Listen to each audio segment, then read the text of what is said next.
Okay, guys. Ooh, sun's going down. I feel so angelic. Of course, it's been cloudy and rainy all day. Okay, so this is now March 31st. Um, just realized I didn't have an intro for this particular segment of the garden tour for March, so I thought I better get in here. But yeah, it's been raining, cloudy all day, and now as the sun's going down, it's starting to shine again. Typical.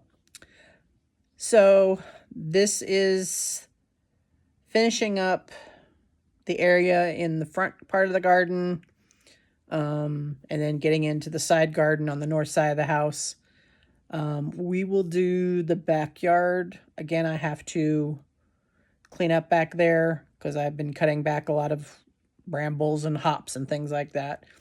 And get that out of there and put it on the burn pile so it doesn't stick around, blow around too much next time we have a windstorm. But we'll get that going. We'll shoot for April. How about that, since this is the 31st of March? Sounds like a plan. Okay, guys. Everyone have a good one. Bye. All right, this is the other 4x8 bed that I did peppers on with its own little cattle panel cage for the shade cloth. We've got some snapdragons in that side, and there's also some violets coming up. All these can be sacrificed. I need to put more soil in here. That clump right there is a Brussels sprout that, again, overwintered, never amounted to anything, but we'll wait and see what it does. Okay, ye old compost bin, which I need to reconfigure because I think the slats are just too wide, and the burlap fabric that I had used initially broke down too quickly. So I need to rethink my compost pile and maybe put it in a different spot, because obviously putting it up close to this raised bed over here, there's too many weeds coming up. So probably what I'll do is I will work on another compost pile configuration, where to put it, what to make it out of, that kind of thing, and then we'll go from there. All right. So I don't know if you can see it, but here are like 2 or 3 little sweet pea seedlings that are trying to make, there's another one here. They're trying to make it, but I've seen better. So this is the bed that I had those Granny Smith apple scion wood trying to root in last year, and don't know if that experiment's going to work. So those are all dug up. And I've dug up, we had 5 of the grafted apple tree seedlings over here. I've dug up 3 of them. I need to get this one out. It hasn't really sprouted out yet, so I think I'll be okay. I just need to think about where I'm going to actually put it. Oh, the bees are being, yay! But this one, which is, what is the variety of this one? Hamilton, I think is going to just stay here. And then I can plant, I don't know what else I'll plant here. I like the idea of having a raised bed like this just for grafted tree seedlings, and I can dig them up the following year once we figure out if they're going to live or not. So, but I need in a different spot. So we'll think about that. And these guys, this happened, the tree that was over here, which was the Wolf River seedling or young tree, it also had some rootstock coming up, as you can see with this guy. So when I dig that one up, I'll attempt to peel off as many of the little root stock, I don't know what you would call them, outgrowths. I'll think of the word later, of course. But I'll peel them off and then stick them in a pot to grow so I can put other scion wood on them maybe next year. So I don't have to buy, because it is an actual semi-dwarf rootstock. Alright, little half moon white planter that's got some, I think that's Anise hyssop in it. I can put some more stuff. The ubiquitous green onions growing everywhere. Another elderberry growing in a tub. And I'm kind of stinging because this guy, as opposed to that one over there, that one has the stems do have some green growth at the end. This one hasn't even started putting out green growth. So maybe what I'll do is I will just cut off all of this old wood and let whatever is in here do its thing and start over. Basically, I use these guys as to get cuttings to make more to sell. And then this is a bed that I so desperately need to do something with. It's basically just a little mound of dirt. It used to have, I had landscape timbers around it early on, and then obviously did not keep up with it, and it got overgrown weeds, and so there's still daylilies and daffodils in here that I would kind of like to save. Probably not going to be able to save all of them, but you know, I either have a choice. I can either let this be, you know, a big old patch of weeds, or I have to do something about it. So that basically means I need to make a decision. All right, so this is the magic carpet, or the getting an area ready for a raised bed staging area. So this is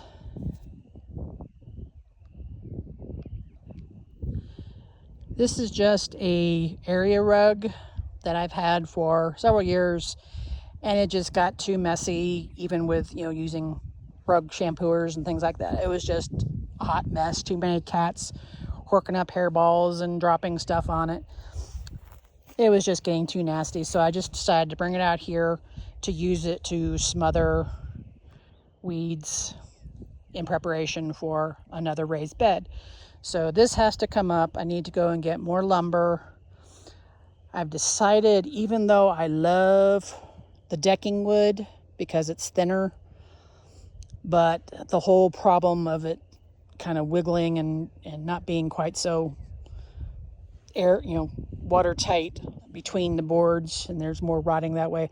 I'm going to go back to using the 2x12 lumber, and probably what I'll do, these are all 6x4 beds, so I think I'll go back and do like I had done and buy 2 10-foot boards, have them cut it so that each one gives a 4-foot and a 6-foot length, and then I can just go on and put them together like I usually do. The only reason why I didn't do it for a while there is because my Lowe's did not, their saw wasn't working, and so I then graduated to the decking boards because it was a little bit easier to get in, and my saw could actually cut the 1-inch thick lumber instead of the 2-inch. Mine will cut the 2-inch lumber, but it's really struggles, so I don't want to mess up my little circular saw by trying to be He-Man lumberjack or whatever. Didn't want to interrupt the flow, but all of a sudden I realized I'd missed something. So this is just, it's a little makeshift little bed. This is where I actually had a compost pile without the wood. I would just throw stuff off onto it in a little circular pattern as it kind of volcanoed down. And so I've got obviously the daffodils growing in here, which are doing great. The golden marguerites that I have to cut the seed stems back. And there's other things like catnip and stuff like that in here. This is just kind of a catch-all bed that the golden marguerite has taken over. So by the time the golden marguerite starts blooming, the daffodils will all be dead and won't come out again until next year. I did have initially, I had an apple tree that I had grafted, planted in the middle of this that was doing very well. And then this all started with golden marguerite. And I decided, this was before, the daffodils and things came out. I decided I'd just go through and just whack everything down with hedge trimmers, and unfortunately also cut the apple tree down to the ground because it was hidden amongst all the stems and everything. And I thought, well, it won't be a total loss. The rootstock will come back. Nope, didn't. So it would have been a very lovely place for another apple tree, but until I yank all that golden marguerite or it dies off on its own, that's not going to happen. My other Vitex Negundo tree / bush, which is doing very well. Every time I go in there, I think, I need to go in there and prune stuff out. It just keeps growing no matter what I do. So there's probably some stuff around the base that I need to get out of there. And obviously all the dead grass needs to be pulled out. And then this little bed was another, I think this was actually a spot where I had some garden soil delivered and dumped.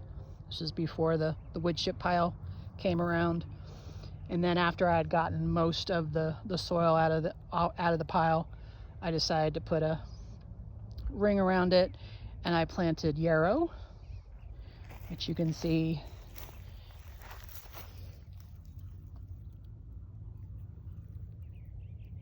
Yarrow, and then there's golden marguerite also mixed in there, plus a lot of weeds. So this is another mess that I want to address, but it'll probably have to be at a different time. Only so many hours in the day, and so many hours that my back will agree to do what needs to be done. All right, so this is my little crab apple. It's a Weaver apple tree? No, something W. Anyway, I'll put it in the notes. But as you can see, I do need to get some soil out here and put it around where those roots are. Definitely needs more soil, but again, plan was to come out here and put down more soil so that when spring came, I wouldn't be smothering. But anyway, so as you can see, it's getting little flowers on it, about to open up. Hopefully we won't have a little cold snap and kill everything like it did last year, but it's doing pretty good. We've got the ubiquitous daffodils that I planted around the edges. Lots and lots of catnip. There will be, or should be, there's some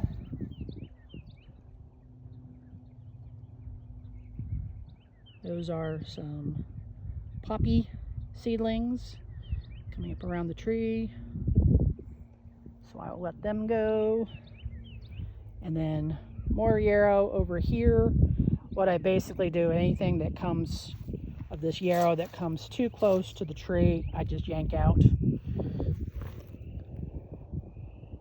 Try and keep the brakes on that stuff. Sometimes it works, sometimes it doesn't. And then I already showed you the Vigo bed with the garlic and the onions, allegedly, although the onions aren't doing too well. We'll see what Dixondale Farms has got. And so this is where I took some cuttings of the elderberries last year, and I had, I think, 5 little pieces left over. I didn't have enough pots, so I just put them in the ground there to kind of hold them over and forgot about them. And so we have elderberry city here, which is kind of encroaching on my grapevines, especially this guy here that's on the north side. I think the one here on the south side, which is the seedless Concord, will be okay, especially if I can keep the elderberry away from it, so I'll have to go in and cut back that one, keep it from getting too close. Some of these ones. So gotta go out and find my loppers and get to work in here. And we have more catnip in there. I believe there is some Dame's Rocket in here that I had Dame's Rocket planted a few years ago, and then nothing else since then. And all of a sudden I've got 2 plants in here that are going great guns, and I'm like, did a bird distribute those seeds, or did I? So sometimes it doesn't help to not have a good memory, which is why I make these videos most of the time. And then this is another, I took some of the asparagus crowns that were over in that one bed, and I moved them over here. So there's like 5 or 6 asparagus crowns in here that I need to cut back the old fronds before they start going. Also fill up some more soil. But this is my little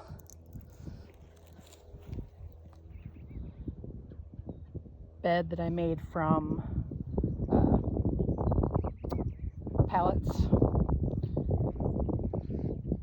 That seems to be doing good. There's one board over here that's kind of bulging out. I don't know why that would be, but as long as it maintains, I'm not going to worry too much about it. I've got some weed fabric that's actually lining the sides of the bed, which is why the soil level can be kept up as best as it is right now without putting too much in there. But yeah, that's another one that needs to be done. I need to move those 2 grapes, but I need to figure out where I can put them, because I've also got another one.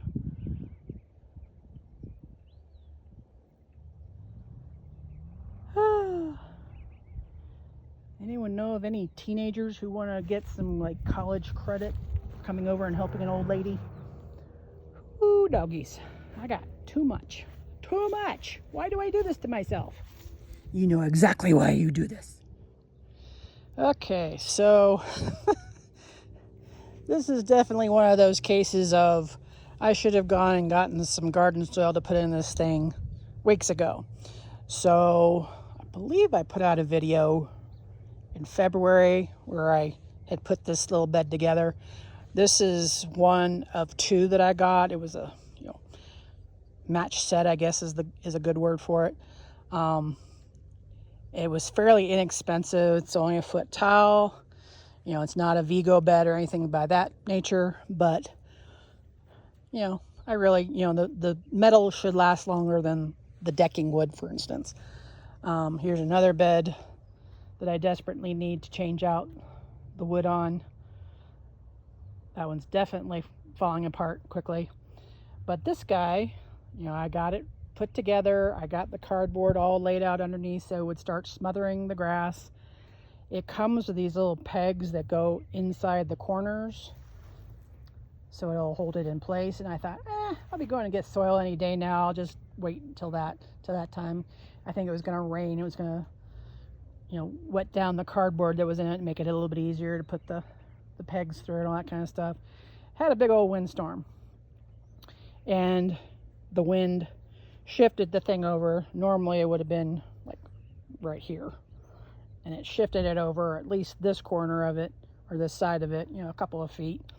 So I put it back, got the cardboard all situated. I'll go get the soil. Didn't. And I had another windstorm come up, same deal. So yeah, what are you gonna do? All right, so this is the original herb bed that basically is thyme, rosemary, Greek oregano, creeping thyme, regular thyme, some chives here and there. There's another one of those, what I think is one of the dragon head balms, but it's not doing so hot.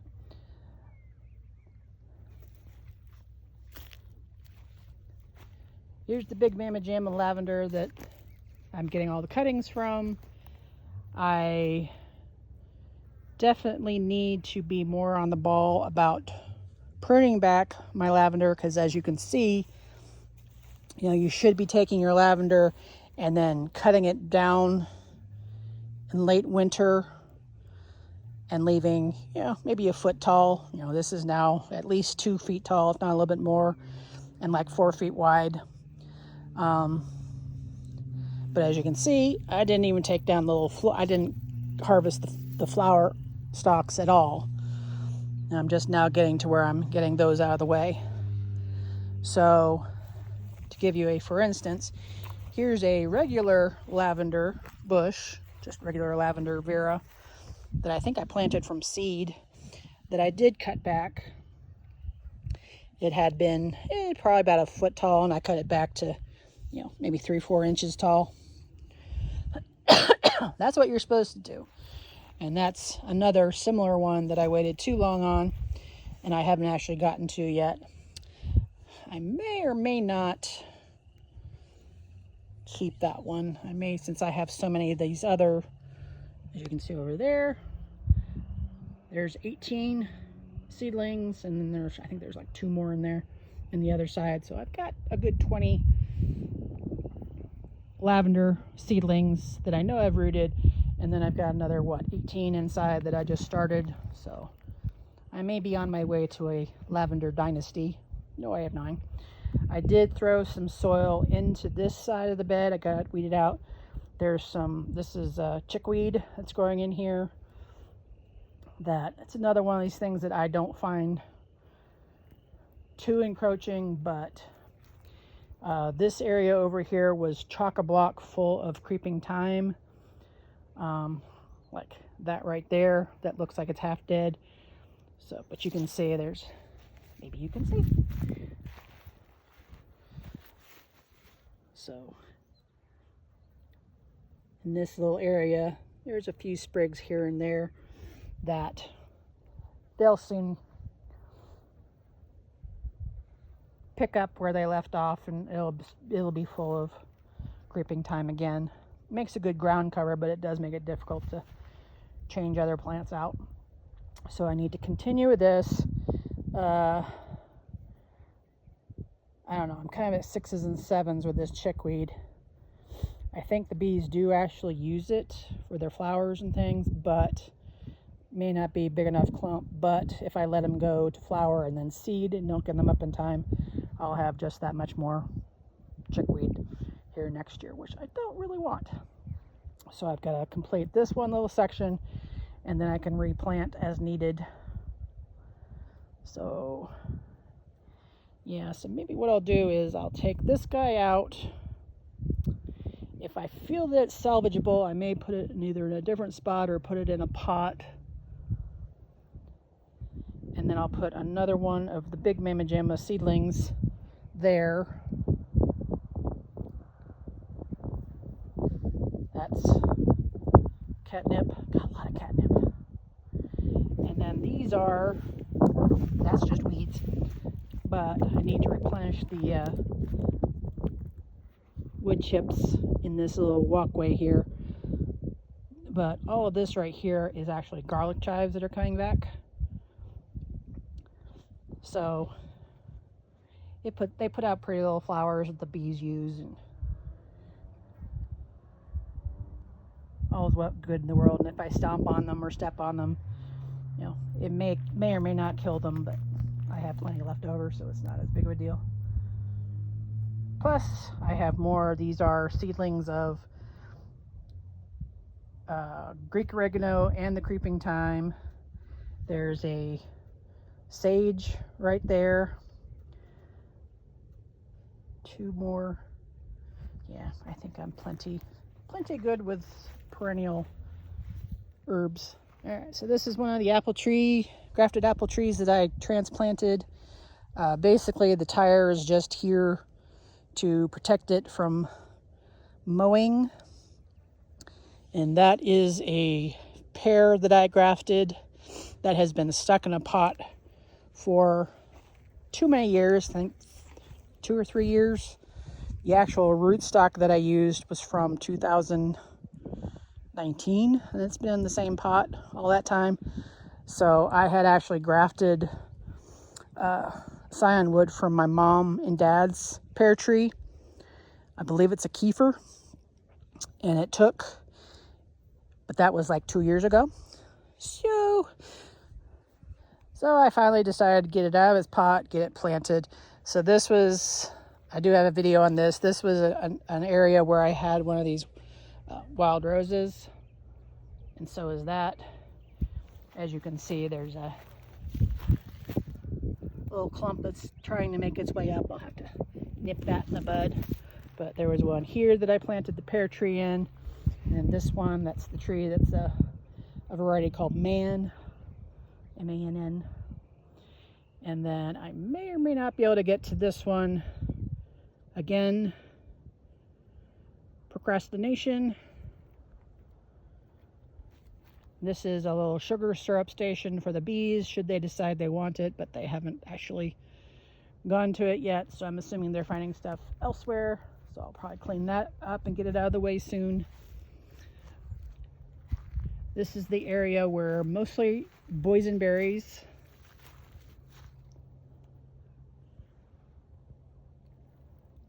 So I need to get in there and cut back dead stuff,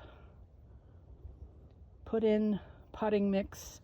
I still have to do capper blocks on this side of the bed to keep weeds from growing up inside. Weed whack around the base where all these stragglers are trying to take root. Got a couple of them over here rooting. And then here's my Wolf River apple that I bought from a local nursery, and it's starting to finally leaf out.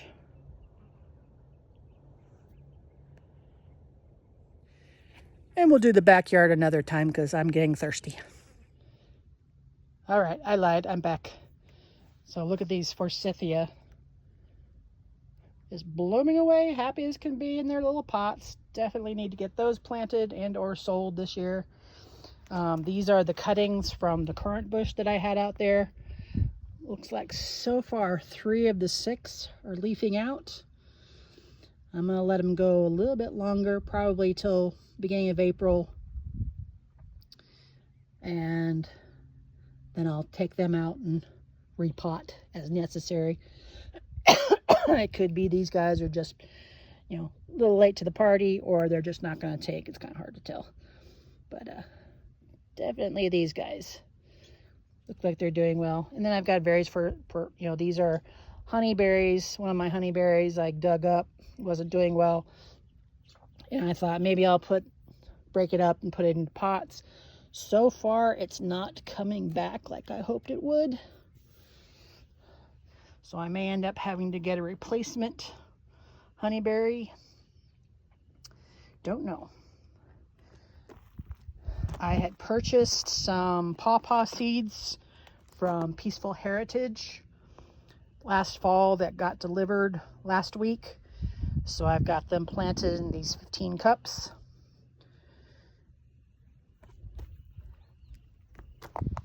And then I've got some seedlings. These 2 are seeds from a Granny Smith apple. Mostly what I'm going to use these guys for, if it works, is rootstock. This little guy, this is a Comice pear, seedling from a Comice pear that I grew. I was having problems with, evidently birds were coming through and then cutting off.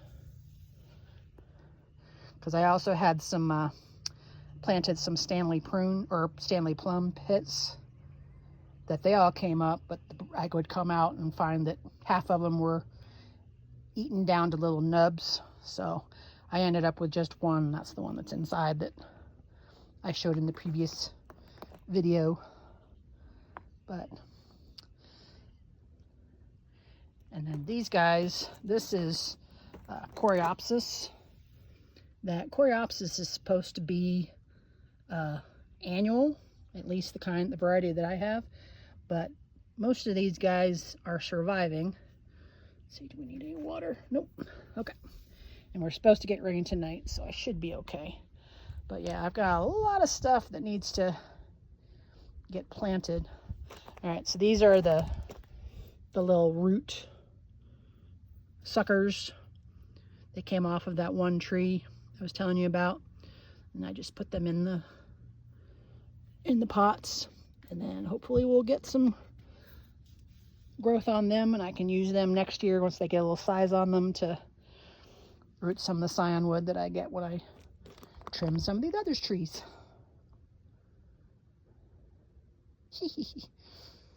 God love spring. A couple of mulberries.